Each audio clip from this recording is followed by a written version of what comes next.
What's up?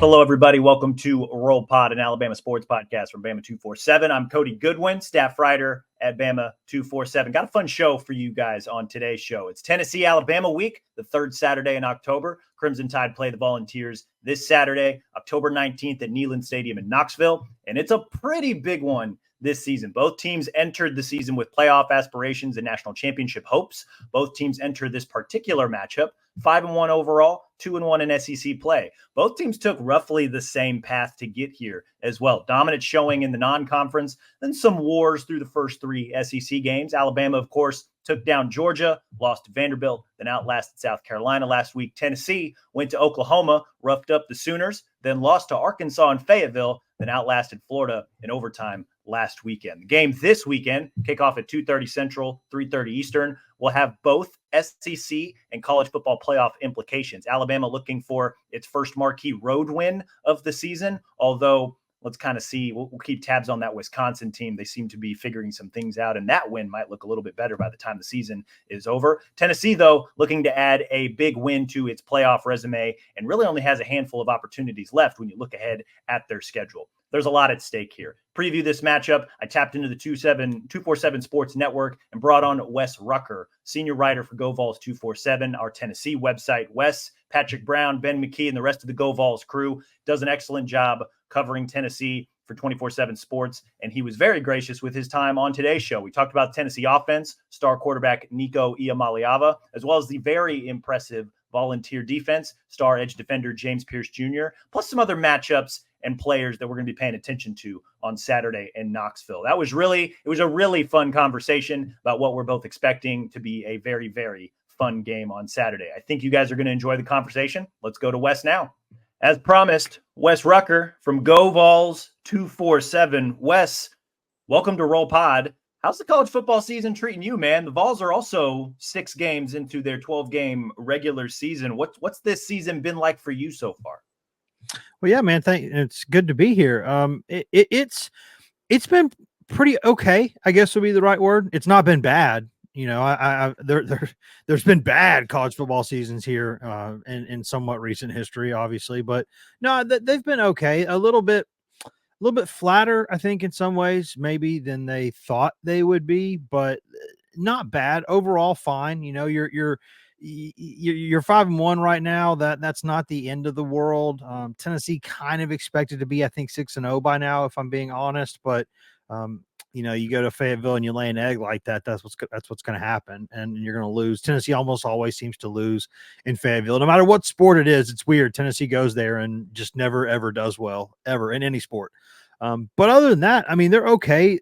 I think it would probably be the right word. They're not bad. If they win this week, then they're pretty all right. But you know, that's easy to say that, much harder to do it. The Vols, similar to Alabama, right? 5-1 overall, 2-1 in SEC play. The records are identical. I think also maybe the paths that both teams took to this point a little similar, right? Tennessee specifically just really beat up on their non-conference schedule, not unlike what the Crimson Tide did. And then they get into SEC play, right? And really, really good showing, I thought. At least I caught that game because it was during Alabama's bye week against Oklahoma, right? 25-15.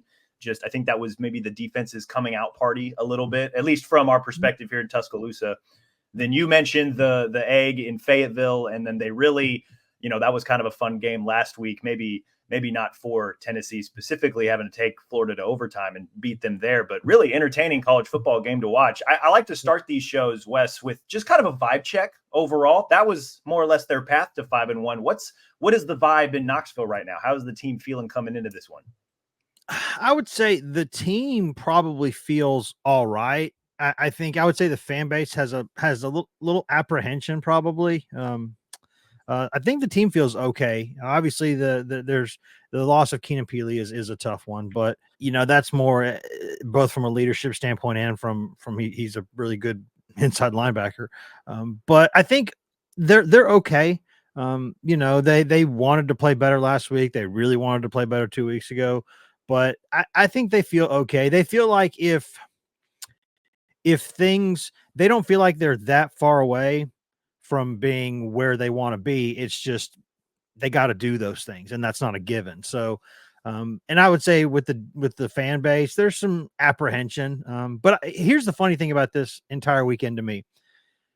I think as of Wednesday morning, I've not decided who I'm going to pick to win this game. I can't figure it out because if the last thing I watched was Alabama, then I feel pretty good about Tennessee. If the last thing I watched was Tennessee, I feel pretty good about Alabama because there's just both are just kind of not quite there yet. So that kind of misery it loves company kind of deal in a way. Yeah, it would be maybe the way to put it. I don't know. It's kind of like Texas is going pretty good in this league, and then there's about 8 teams that just can't quite figure it out yet, and maybe they should be more afraid of the mirror than anything else. I think Tennessee's one of those teams. I like the way that you put that. It's interesting. Both of these two teams, specifically Alabama and Tennessee, have played both starring and then maybe not quite starring roles in the college football season this year, right? Alabama had the really big first quarter, which led to a win against Georgia. Mm-hmm. And then they, the historic loss to Vanderbilt, which in hindsight may not look nearly as bad by the end of the season. And then you look at Tennessee, right? That big early season matchup against NC State, where they just laid it on thick, and NC State turned out maybe not quite as good as what we thought in the preseason. True. And then they go to Fayetteville, and that happens. And it's I don't know, like it's just they both have kind of played like, okay, like both these teams are really good, and then like maybe not, right? And like all things, the truth about both of these teams probably somewhere in the middle, and it just kind of adds to the intrigue of what's always a really interesting rivalry game, right? Oh, no question. And I think I like when this game has stakes like this, because I've always said that no matter what the records are, this is the week I get most excited to cover something all year long. Which is weird because normally I enjoy covering college basketball a little bit more than I like covering college football. But this game, and I love college football. I just love college basketball. But in terms of like these two schools, these two uniforms, these two fight songs, these two fan bases, it just feels to me like this is as good as college football gets in terms of this game means something and always has for a long, long, long time. And it's for both programs to kind of be in a place where it means something again. Like instead, it's not just bragging rights or anything. Like it means, championship potential. It means all kinds of things. That's what I get excited about. I get excited about this game, and I would imagine that the team probably does too. What's interesting is that the way the schedule fell, Tennessee played Florida last week and then plays Alabama this week, and those games don't normally go right together like this, and this time they did. So I'm fascinated to see how that goes. Let's dig into the Vols team so that we can kind of let some of the Alabama listeners learn a little bit more, right? Like all SEC fan bases, they're paying pretty close attention to everybody, especially Tennessee, just given, you hit on it too. Like the stakes in this game, there's SEC implications, potentially college football implications. I don't know that this game is an elimination game necessarily, but I think the loser maybe falls squarely to the bubble. Mm-hmm. But this Tennessee offense, got to start with the quarterback, right? Nico Iamaleava. First, did I pronounce that right?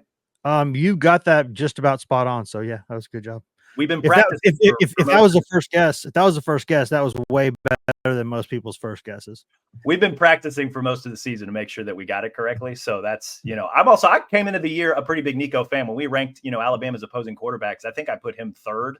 Mm-hmm. Just, I was betting on the potential a little bit. And he flashed, I think, a lot of that through the first 3 games of the season. Oh, yeah. The last 3 games of the season, maybe come back down to earth a little bit. How would you just assess the way Nico's been playing so far this year? I think he's been okay.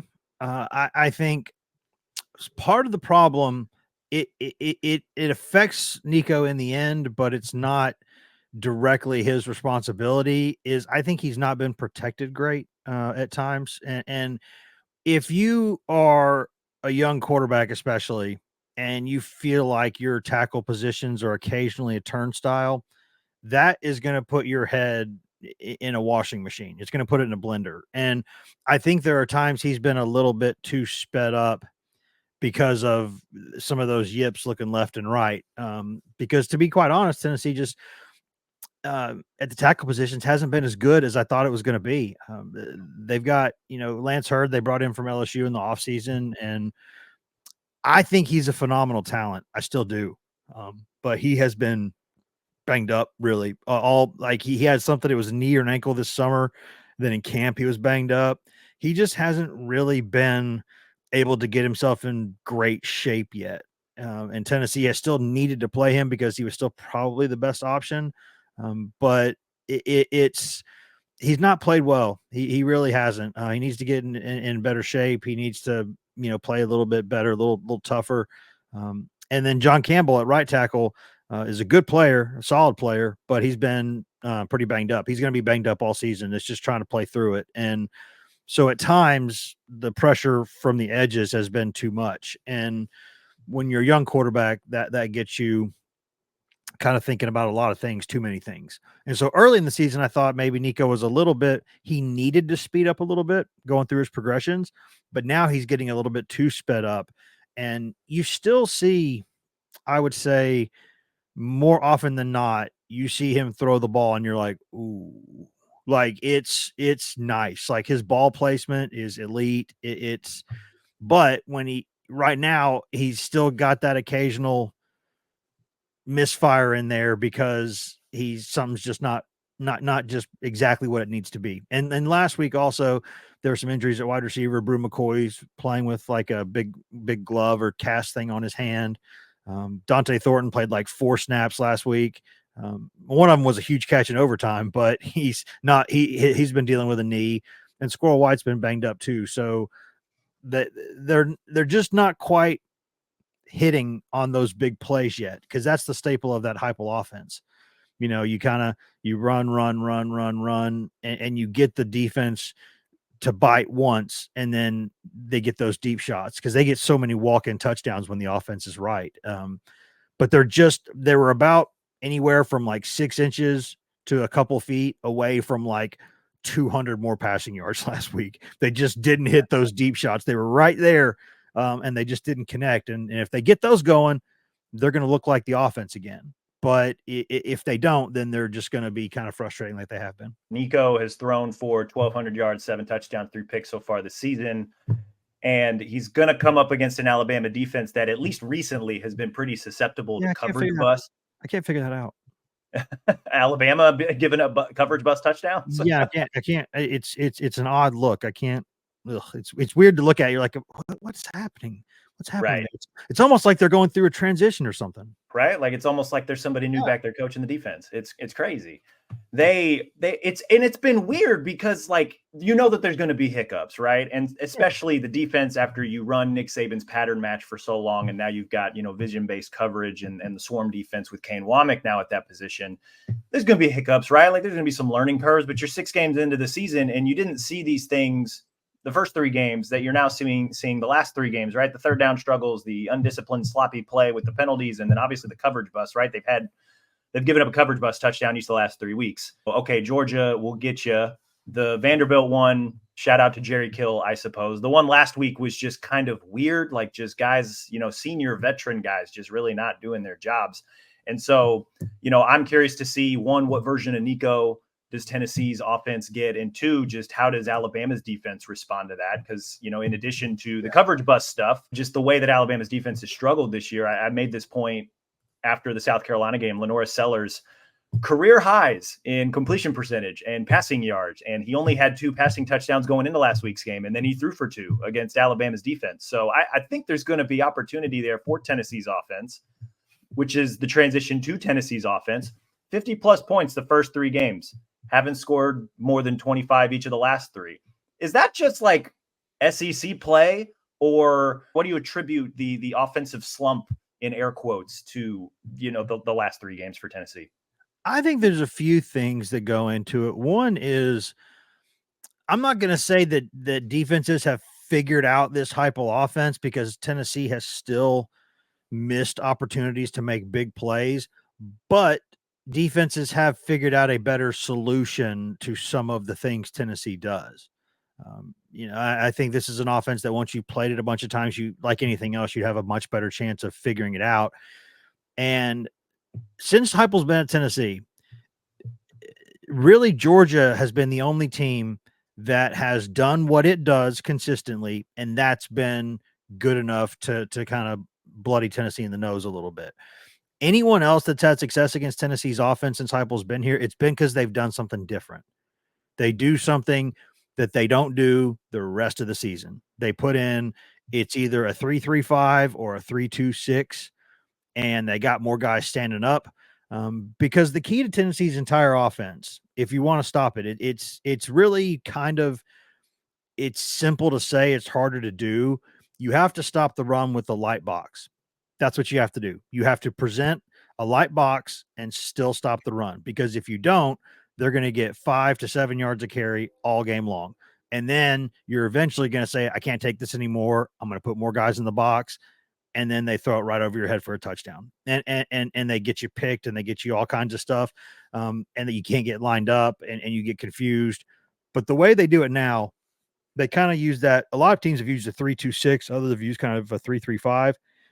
And they show different things at different times. So they're crashing the box when they can late, like really late. And so it's gotten the numbers kind of off a little bit. Mizzou last season was the first team to really, really, really do this in terms of just out of nowhere, had never played this formation before. And then they show up against Tennessee and they're in it. And Tennessee goes, what? And Tennessee doesn't do anything all day, and just Mizzou just stuffs them all day. And so that had never happened really before. And so that changes things drastically. But even with that going on, there's opportunities to go make plays, and they're either just not seeing them right, just not connecting on them right. And so that's been a challenge. Dylan Sampson has been wonderful because he is pretty much every week. If you give him room, he'll kill you. If you don't give him room, he'll still find something. And that's been, he's bailed him out a couple times on some things. But I like their tight ends, really. I think they got 3 good ones. One of them, including Kitzelman from Alabama, who's been much better than I thought he was, just to be honest. I thought he'd be kind of a wham guy on some, on some run stuff and solid, but he's been a better receiver and other things than I thought he was. And maybe better than they thought too. I don't know if they admit that, but maybe, but I like the pieces they've got. It's just one piece in the chain is kind of coming undone. Because this, if you want to hit big plays through the passing game on offense, there's a whole chain of events, right? You got to get the ball snapped on time where it's supposed to go. Quarterback's got to drop and see it. Protection's got to be good. Ball's got to be clean and on time, and the catches got to get made. That's a series of 4 or 5 things that all have to happen. And if one of them doesn't, the play's done. And they just haven't put the whole chain together like they normally do. And so that's been kind of a convoluted answer, but it's not one thing. It's different things at different times. And that's, as a coach, probably the most frustrating thing I would imagine. But Heupel was much more positive Monday than he was right after the game on Saturday. After the game on Saturday, he looked kind of defeated almost, or despondent, talking about his offense. And then Monday he was like, it's pretty close actually to being okay. So we'll see. Alabama played South Florida earlier this season, right? Goalish spent a couple seasons in Knoxville. They run similar offense. Tennessee's obviously got better players, I think, to run that offense with Heupel in Knoxville. I'm curious, do you think that matters for Alabama, having seen maybe a Tennessee light already earlier this year, and how that might help them on Saturday? Oh, I think it helps quite a bit, because Tennessee normally is the kind of offense that if you were playing in the SEC, you don't see it unless Tennessee's playing it. Now, of course, Mississippi State is going to run a version of it, so that is going to help people. Like Georgia played State last week, and so State's kind of like USF right now, doesn't have the dudes that other people do, but still Levy's a good offensive mind, and he runs some of this same kind of veer and shoot kind of stuff. And so yeah, I think it helps. I think that helps, and I think also from the flip side of that, I think Tennessee having William Inge on its defensive staff helps Tennessee a little bit too, because Inge was with DeBoer, for years, and could have gone with him to Tuscaloosa, but chose to go to Knoxville instead. And so, yeah, I mean, I think there's some familiarity both ways for those teams in this game, which is interesting because offenses and defenses are kind of always evolving, always changing, but there's also tendencies, and when you know a guy, you get a pretty good idea what he might do. And so, yeah, I mean, I think it helps Bama that it's seen Golish's offense, because Golish was a trusty deputy for Heupel. They did a lot of good things together, and the same for William Inge and Kalen DeBoer. So, yeah, I think it helps both teams. You mentioned Dylan Sampson earlier. Dude's got 700 rushing yards at nearly 6 yards a carry, 15 rushing touchdowns. This dude is scoring a touchdown like every 7 or 8 carries this season. How vital has he been to just, the best thing for a young quarterback, right, is a good running game, but this guy seems to have taken his play to a different level this season. Like, what more can you say about how good this guy's been this year? Yeah, I think what's interesting is he's the kind of guy who, if you ask him what's gotten better or whatever, he'll just say opportunity. He'll say, I got opportunity. Jalen Wright's now with the Miami Dolphins, and I got a chance to be the number one guy. And if you were to build a running back for this Heupel offense, who the kind of things you want a running back to do, you'd kind of build Dylan Sampson in a lot of ways, right? Like, he's really quick. He's fast. He doesn't have like that 6th or 7th gear, I think, that Jalen Wright had, in terms of when he got behind you, you were just not catching him. Sampson is fast, but really fast. But if you have a DB who takes a good angle, he might get him, maybe. But he's quick. He accelerates through the hole. He can catch the ball out of the backfield. He can line up in different places. They kind of, if you give him just a little crease, he's going to find it. He almost always does. And he falls forward. He's tougher than you think he is. Ever since this kid was a freshman, I wondered how the hell LSU let him get out of Baton Rouge. I just don't. I know they got a lot of guys down there in the swamps, and that they can miss a few and they're just fine, but because the ones they get are going to be good enough, obviously. But man, that kid is good, and I couldn't figure out. As soon as he got to Tennessee, I was like, oh, I like him. Why? Where's he from again? Oh, LSU. What are you doing? He's just a good player, and I think he's a guy who he surprises you with his power. That's something that I think a lot of people don't realize about him, is that he'll fall forward and get some yards on you that way. He's just been really good. Tennessee's other young backs are pretty solid players too, but he's the bell cow, and he's good. That's interesting to me because Alabama's run defense has been not like super leaky, but maybe not up to par in the way that they were under Saban. We've hated making comparisons like that all season long, but it's hard not to when the guy He's the was best there. who's ever done it. How do you compare yourself to the best who's ever done it? Like, how right. do you?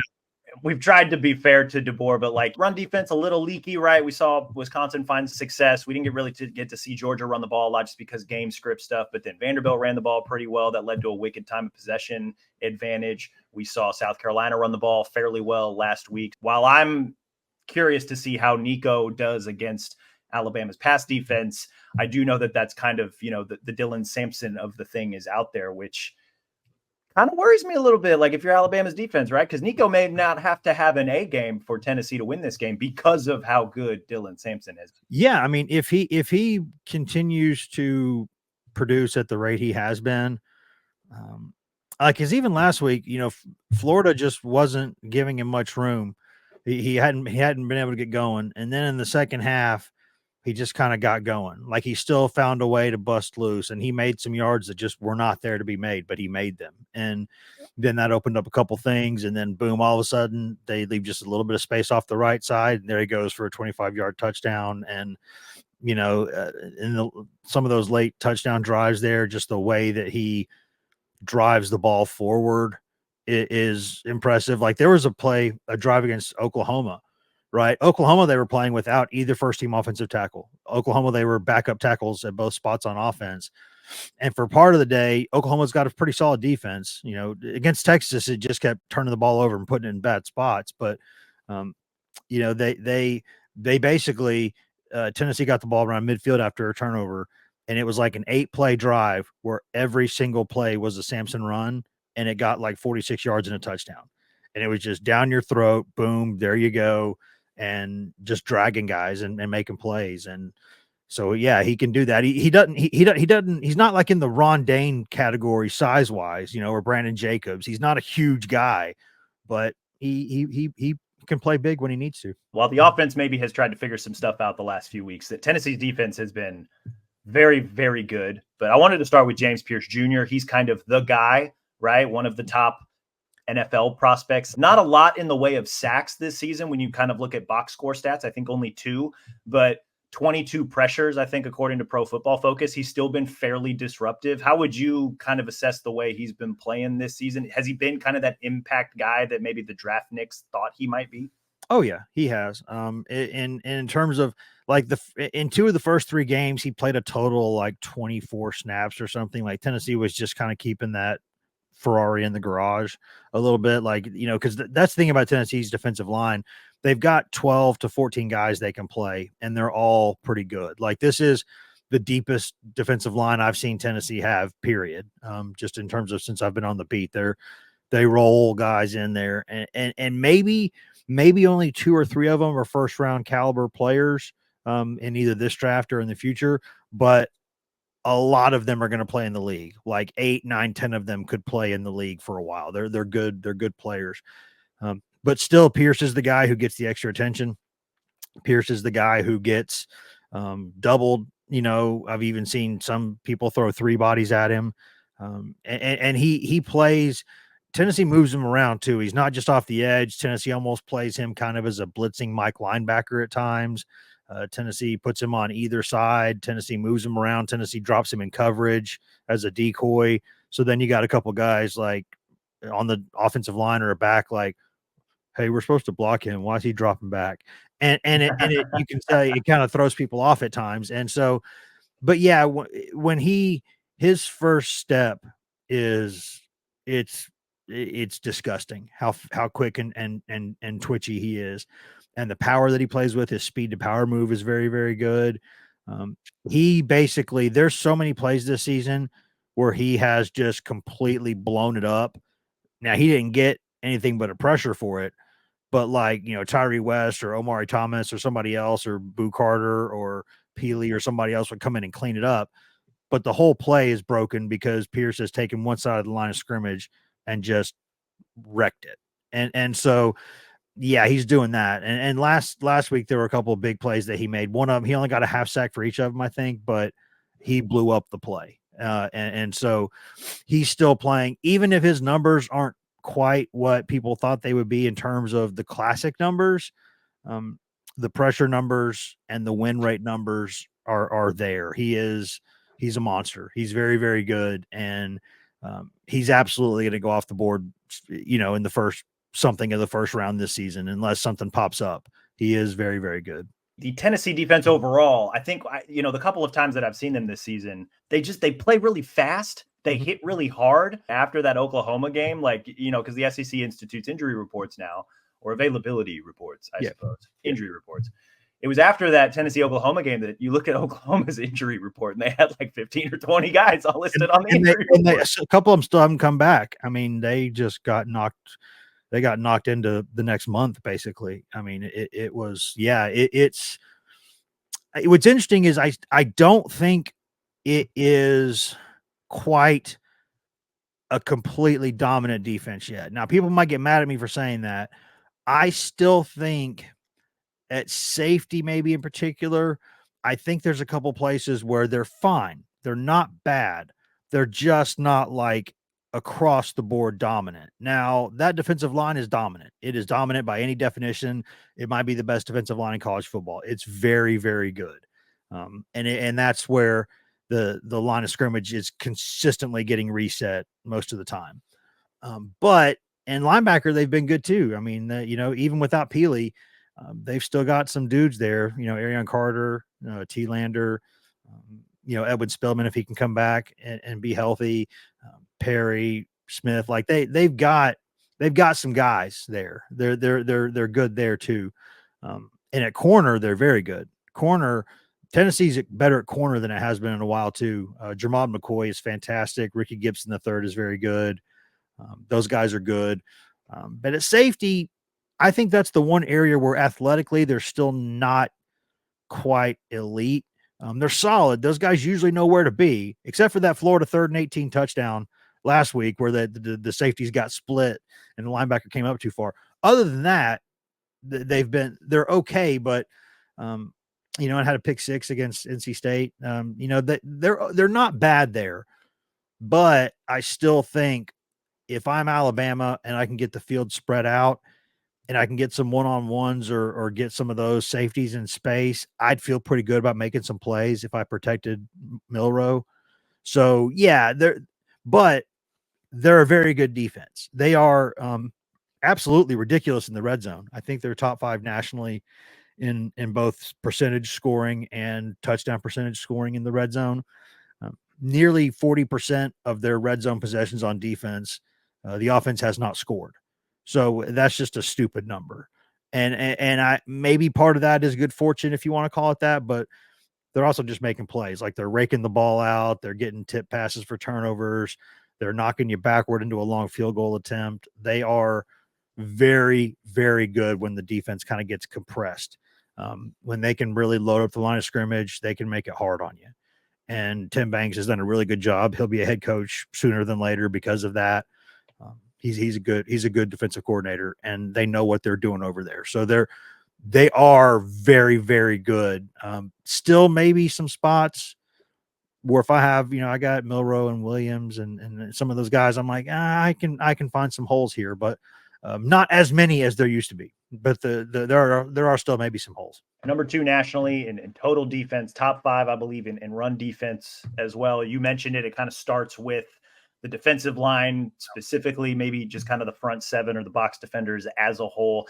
It just seems like it's one of those defenses where elite, very good in one of the key components of it, right? Like the pass rush, the way that they're able to stop the run, just the way that they're able to get after opposing quarterbacks. And I don't know that you necessarily need great defensive back play on the other side. Like you obviously mentioned, the corners have been very good and the safeties maybe so, but I think when you're elite on the front, you're forcing opponents to 3rd and long or obvious passing downs, and that allows guys like James Pierce to really pin their ears back and get after it. I think that seems to be the way that this defense is operating a little bit. And even, while the offense is maybe trying to figure some stuff out, I feel like that's a pretty okay place to live.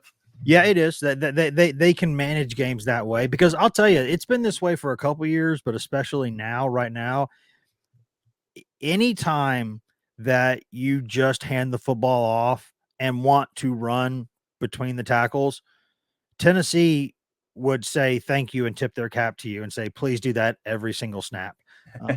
Because it just doesn't work. The way that they play vertically on defense, the defensive line really gets vertical. They get into the backfield, they crash. So slow developing run plays, unless there's really good misdirection. And they're susceptible to some of that play action naked stuff. They can get beat on some of that stuff. Florida's done it 2 years in a row with some misdirection stuff. But if it's a slow developing run, that's why they got a couple safeties this year, because those just don't work. But if you Florida last week became the first team that I can remember in a couple of years to just occasionally run the ball up the middle and get success. But it's because they've been going side to side for most of the night, and they've been kind of setting it up really well, which is weird about the Napier thing, because he makes some bad decisions in bad spots. But in terms of the actual plan, it's been good. Like you see, they're doing some good stuff here, but then they get to the red zone and then things start falling apart. But yeah, that's what helps. If you're a defense that you can't just give up anything right up the gut, like that's the underbelly. That's the thing that if you can do that against the defense, you can eventually break them. Whether it's immediately or later, if you give up those runs up the gut, you're going to get broken at some point. And Tennessee just doesn't usually allow that. So that's sometimes you have to throw to set up the run, other things, or go wide and tricky and then go up the middle. But basically, Tennessee will send you a lovely fruit basket if you run the ball up the middle, because that's exactly what they want you to do. What makes me really curious about this Tennessee defense, and long way to a short question, Milrow has obviously taken steps forward this season. He still has the lethal deep ball. He is being used as a runner more. They're getting him kind of, they're kind of moving his throwing platform a little bit. They're finding different ways to get the ball to their playmakers in space, like most good offenses do. The short question, how does Tennessee's defense, or have they, I think they played Taylor Green a little bit, and DJ Lagway has a little bit about this, but nothing quite like, I think, to the level of Milroe, and it's certainly not the experience that Milroe has at this Power 4 level. How does Tennessee's defense handle mobile quarterbacks? Better than it used to. Okay. But not consistently great still. Because that is a component that it's just hard for any defense to sort of legislate for it. It's hard for any defense. That's that extra man that it's just, it seems so simple, but it gives defenses all kinds of problems because you can get a play defended and yet you still give up something because that kind of quarterback can make a play after the play. Like, it can break down and it can, shift, and then just kind of, leak out of the side of the pocket for 10 or 15 yards. And that's the kind of stuff that just breaks a defense. Like it saps a defense's will more than anything else is when you defend a play pretty well. And it's especially on third down and the quarterback just leaks away from you and gets, right past the sticks and slides or runs out of bounds. And those kind of things just, they pop the bubble really quick. And so, yeah, I still have concerns about some of that stuff. Because at times, it's like use a spy more often. Maybe that would help, but that takes me back to a quote I remember from good old Derek Dooley years ago when he used to say, "Well, I could use a spy, but he's not going to be as athletic as that quarterback. So what's it matter? At that point, I'm just wasting a defender because he's probably not going to make that play in space anyway." So Right. it's difficult because Milroe is one of the top 2 or 3 athletes on the field every single play without question, and so yeah, that's frustrating. If you're Tennessee, you probably want to mix up the looks against him because if you let him consistently see something, he's going to figure it out. So I would occasionally go after him. I would occasionally drop back. I would occasionally slide stuff. I would basically just try to keep him on his toes the whole time. Don't let him get comfortable. And then you understand that he's going to make plays because he just is. I've not seen a single game in his career where he's not made at least a few things happen with his athleticism. So you tip your hat when that happens and move on. But yeah, I mean, I think there's still some plays where I think Tennessee should have the quarterback on the ground and he's not on the ground just yet. And those are problematic. Although the biggest thing Taylor Green did, he threw a couple of absolute dimes in that game where you could not defend the throw better, but he somehow put it in the one spot where it needed to be. And you just can't defend that. It's not, especially if your corner's 6 foot and the receiver's 6'3" or 6'4", you just can't get there. And so, yeah, there's those kinds of plays, but I still think Milroe will have some rushing yards in this game. I think he will get outside the pocket some because Tennessee still kind of has that component to its defense where it'll flush him out, but then he'll get out and do some stuff. So yeah, I think he's gonna, it would not even surprise me if Milroe ended up being their leading rusher in this game. It wouldn't shock me if he had something like 70 yards or 60 yards and some of the backs had 40 or 45. That would not surprise me because I just think that's one component that Tennessee is better than it used to be, a lot better. It used to have no chance. If the quarterback could run, Tennessee used to be just screwed. Like there's nothing, it just did not have the dudes to do anything about that. But right now they're better, but not maybe elite in that way. When I think about the matchups in this game, I think about, how does Alabama and really Milroe handle the Tennessee front, the pass rush, and then, if he's able to handle that, the receivers versus the secondary, right? I mean, you mentioned the little bit more talent in the secondary, the corners against, Ryan Williams, Jeremy Bernard. I think that's going to be really interesting. And can Milroe throw those pinpoint passes, right? He's obviously got a beautiful deep ball. I think he's improving as like an intermediate middle of the field type passer. I think he's probably going to have to hit some of those if Alabama's going to want to move the ball pretty consistently and regularly against this Tennessee defense. Last thing I wanted to ask you about the Vols defense, Keenan Peely out for the season, ACL, very, very productive inside linebacker. Where do you anticipate that you'll see or feel his absence the most, like on the field on Saturday? I think as much as anything, well, there's a couple things. Presence, because he is a big, strong, old dude, and he gives you more thump against the run for sure. Because it's not just the defensive line, it's also him a little bit in terms of just the thump that he gives against the run. He's a big, strong, twitchy guy. And then also he's their green dot guy. So that, that'll go to T Lander. He's a coach's kid. He's a smart player, good sophomore linebacker. They'll be okay there. They'll be fine. But it's interesting because the other guy who may have been their starter, transferred to Memphis in the offseason because he didn't want to spend another year as the backup to Peely. And Peely gets hurt. And so this guy started a lot of last season, and maybe he'd be in there now. I don't know. T Lander and Carter are pretty darn good. But it's just interesting how things work out sometimes. They just work out in a way that you didn't expect because injuries and things happen. But yeah, he is. It's unfortunate because he really is one of the good dudes in this sport. He's from Provo, Utah, but he started his career at BYU. But he did like a lot of the BYU guys. He goes on his 2-year mission and then comes back, and then he's their captain at BYU, and he's a good player.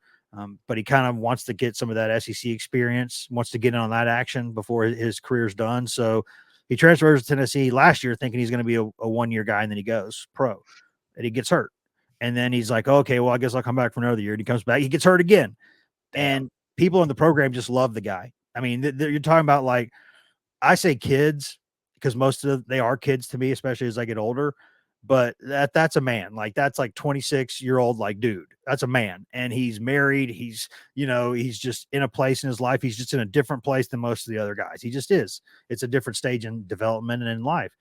And a guy like that in a defense is just that's like a cheat code in college when you get a guy that old and that good as a linebacker. So it definitely does not help. But Tennessee did play almost all of last season without him.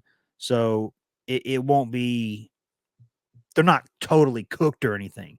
They're going to be okay, I think. But would they be better with him? Yes, they would. So that's football. That's life. It sucks sometimes, but they will – I'll be interested to see, especially at Neyland, some of the communication stuff because you take that for granted. But when you're playing, I'm sure Alabama's defensive guys over the years have learned this too. Sometimes defensive guys like playing on the road better in some ways because it's so loud before the snap that they can't communicate because you're making it hard for the opposing offense, right? Yeah. But you take it for granted that your defense is going to get lined up where it needs to be. And that's not always a given. It's just not. And so I've seen that especially, interestingly, when Tennessee's been on offense at times on the road, is that Tennessee goes so fast that sometimes the defense, if it's loud, can have a hard time getting lined up. But yeah, I mean, I think that part, I'll be interested to see how they get lined up. Last week they did okay. So, but if we're being honest, the Alabama, offense is much better than the Florida offense. So, no offense to Lagway, who I think could be a star if they get that thing. If they can ever organize that thing down there, that kid is good. But that's their problem. So, but yeah, the Alabama's offense is much better, I think, than Florida's. Much more explosive too, in terms of you can even defend Alabama's offense pretty well for a while, but then boom, they're still going to hit a big play. So that's the issue that if Tennessee doesn't get his offense going, then the margin for error is much smaller in this game because you could play them really well and Bama still gets 30 points. So that's an issue. They're going to have to score some points. We've talked a lot about different matchups in this game that we're going to be keeping an eye on that interest us. I guess in your view, Wes, kind of to round out the show here, what matchups do you think will decide Saturday's game, or which matchups in particular you think you're going to be keeping a closer eye on? That's a really good question. I think Tennessee has got to be able to connect on some deep passes. And so I don't know exactly what matchup that comes down to be honest, because I talked about earlier about the chain. Like there's so many links in that chain, but if Tennessee can connect on a few deep shots, then I think Tennessee will score enough points where this is absolutely anybody's game. Because I think the defense is good, but it's still going to give up some plays. So, um, and this is the kind of game where like a big special teams play could decide it. Any of those things could come into play. Tennessee's usually very good in that area. So, like last week, Florida had one good punt return, but there were 2 blocks in the back that weren't called, which helps. If you can get away with 2 blocks in the back on a return, you're like, hey, I could get all kinds of yards on punt return doing this. But it's just football. It happens. But Tennessee's pretty good in that area. So normally their punt team is very, very good because their punter can punt with both feet and can roll out either way and punt, and he can hold on to the ball for several seconds before he drops one of those Aussie punts on you. And so he punts the ball 50 plus yards, but there's nowhere to return it. So, there's a lot of really, really interesting matchups in this game. Because I think Bama's going to hit some big plays. So I think Tennessee's going to have to hit some big plays as a response because you don't want to nickel and dime all day. They could do that, but I just can't figure out, like, if I'm Alabama and I'm watching film, I don't understand why I'm doing some of the things I'm doing. So I'd say the same for Tennessee, but that's what's interesting about this game is that both teams absolutely could be contenders, but they got to stop doing some stuff they're doing. And so that's why, normally this time of year you have a better idea usually of what you're dealing with. And I know there's been several seasons where Bama has kind of won games, but kind of figured it out early and got going late and doing some things. But I don't know that we can assume some of those things anymore because for years Bama had the best coach who's ever coached this game, I think, at the college level. And so now even a really good coach and a really good staff will still make you like everybody else. And that's a little different, right? It's got to be a different, it's like if you've been flying first class for years and all of a sudden you're like, what? I don't get mimosa as soon as I get on the plane. What's going on here? It's just different. It's different. Right. Yeah. So, I think that fear factor, maybe that some people have had, maybe it's not quite the same now. And so maybe that, changes the game a little bit, but I can't. I mean, we're sitting here Wednesday morning. Honest to God, this is the truth. I do not know who I'm picking to win this game yet. Because if the last thing I've watched is Alabama, I might pick Tennessee. If the last thing I've watched is Tennessee, I might pick Alabama because both teams are good, potentially very, very good, but flawed. And while I think Bama maybe has a better roster, I believe that. I'm not like 100% sure because Tennessee's defensive line is ridiculous. And, so there's a lot of things, but at the end of it, I'll go right back to where I started. If Tennessee doesn't hit a few plays on offense, some big plays, I think Alabama wins the game. I think that's fair. I think that the matchups I think I'm going to be watching is I'd like to see Alabama's defense commit to both stopping the run and establishing the run. I think that the defense probably needs to come in with the mindset that, like, as good as Nico is, as talented as that arm is, and he did some wonderful things at the beginning of the season, and he's make the kid beat you, stop the run. Don't let it be Dylan Sampson and make the kid hit the big shots, right? And then on the flip side of the ball, I know this is a really good defensive front, but find a way to establish the run, if for no other reason, because it will help set up everything else for Alabama's offense. Those are kind of the two things that I think I'm going to be watching for. Of course, after kickoff, who knows what in the world's going to happen, especially with these two teams in this game at that atmosphere. I don't know. Alabama's last trip to both Knoxville and the state of Tennessee as the whole did not go really according to plan. So, I guess. Yeah.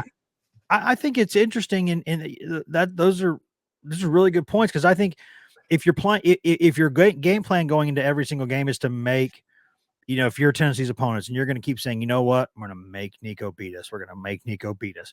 That's kind of like holding a hand grenade because at some point it's going to happen. At some point, like that, this kid is an absolutely ridiculous talent, and at some point that thing's going to get put together, I think, and they're going to go boom. But until it happens, that's how I'd play them. So if it happens to be that you're the team that you're playing that and it's your day and you're making Nico beat you and he just torches you, well then yeah, I mean, you're going to lose. But like it was the right thing to do anyway because you got to make him prove it. And so yeah, that's exactly what I'd do. I'd throw I'd do my best to confuse coverages. I'd try to, you got to slow down Samson or it doesn't matter. And then say, all right, Nico, here's one-on-one matchups. You're going to have to beat my guys. And if he does, then he does. But if not, and I'd definitely bring pressure off the edges because Tennessee's having a hard time with that. Well, Alabama has, it's again not the same Alabama defense. So in the way of generating pressure, they've been fine. They haven't been nearly as good. And this is again an impossible comparison because they had both Dallas Turner and Chris Braswell last year. They don't have a dude like that this year. They've got candidates to be those dudes, but we haven't really seen that dude emerge. So that's something Alabama probably needs to do. But one of those, we'll believe it when we see it game to game type of things. Oh, yeah. That makes sense. Last question I've got for you, Wes, and I'll let you out of here. Who do you think has the most pressure on them coming into this game, Alabama or Tennessee? That's a great question. I'll tell you, if maybe Tennessee because it's at home, maybe, but also like that in terms of it's so heavy on both coaches in a way because you want to start the right way if you're DeBoer, and if you're Heupel, you'd really not like Bama's first year coach to go in there and beat you in your turf when he's a first year coach at Bama anyways. And that's when, you would think, hey, get him now before, don't let him get going, get confident, these other things, beat him down early. So they're still kind of got that thought in the back of their mind. But there's pressure from that way. But also, I mean, the last time Bama, went on the road, we know what happened. So, and if you're, because that game, what, if I was guessing, what, 2/3 Bama fans, 3/4 Bama fans in that stadium that day, that was almost like a home game just north. And right, like I don't mean this in a mean way, but I was thinking like, did Vandy have enough fans there to carry the goalpost out? And they did. They got it done. But I was wondering, like, honestly, I was like, do they have enough to take down the posts? Because that usually takes some people. Right. And so they had enough. So, kudos to them. They did. They took it and they threw it in the river like a good football school should. So kudos to Vandy for that. But I just know that in that environment, I've seen coaches down there when it does not go well in the pre-Saban era who just kind of fold because there's so much pressure on that job. There is no Auburn gets to share like a bit of it, but there's no NFL team, there's no NBA, no NHL. Like it's just a pressure. Everything sits on your shoulders there.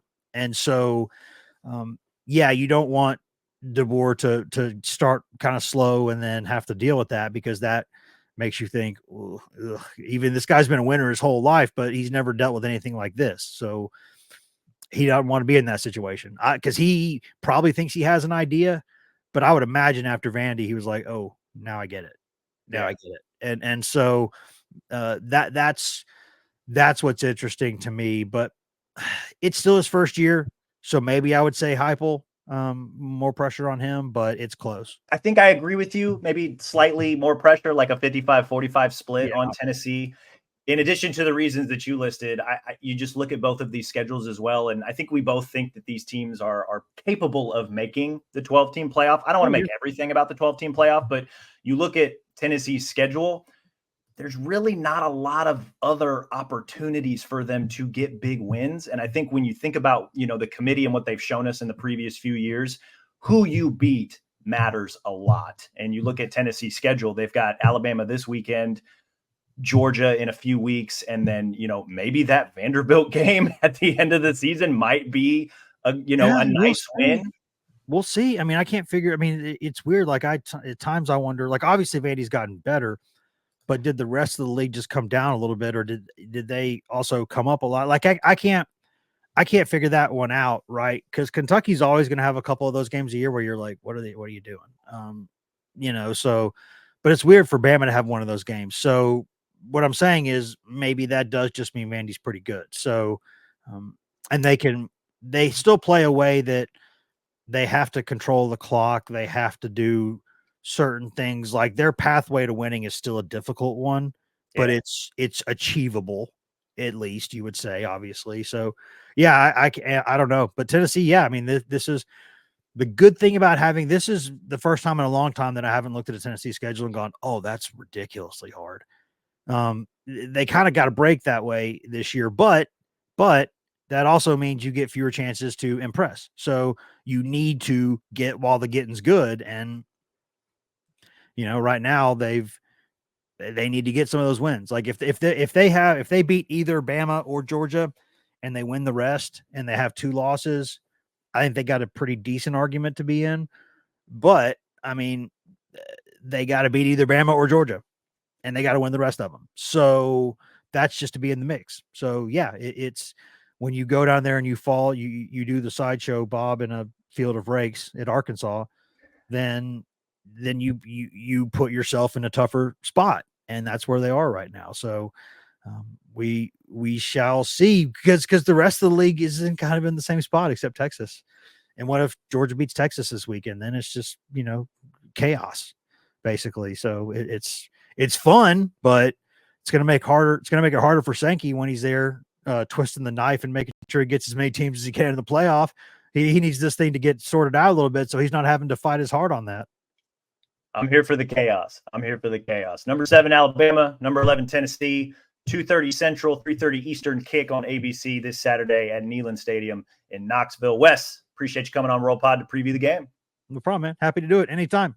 That's all we've got today, guys. Really appreciate Wes coming on the show and giving us the lowdown on the Volunteers and just kind of his perspective on the game coming up this Saturday in Knoxville. We'll be back on Sunday to recap the Alabama-Tennessee game. Again, kickoff on Saturday, 2:30 Central, 3:30 Eastern, Neyland Stadium in Knoxville. You can catch the game on ABC. In the meantime, though, be sure to rate and review this show wherever you listen to your podcast, Apple, Stitcher, Spotify, even our Bama 247 YouTube page. Subscribe to Bama 247 and 24/7 Sports, not only for all of our great coverage of the Crimson Tide, but you can also, with your membership and subscription, gain access to the Go Vols crew and all of their great work as well. As always, we appreciate you guys for listening. We'll talk to you all again soon.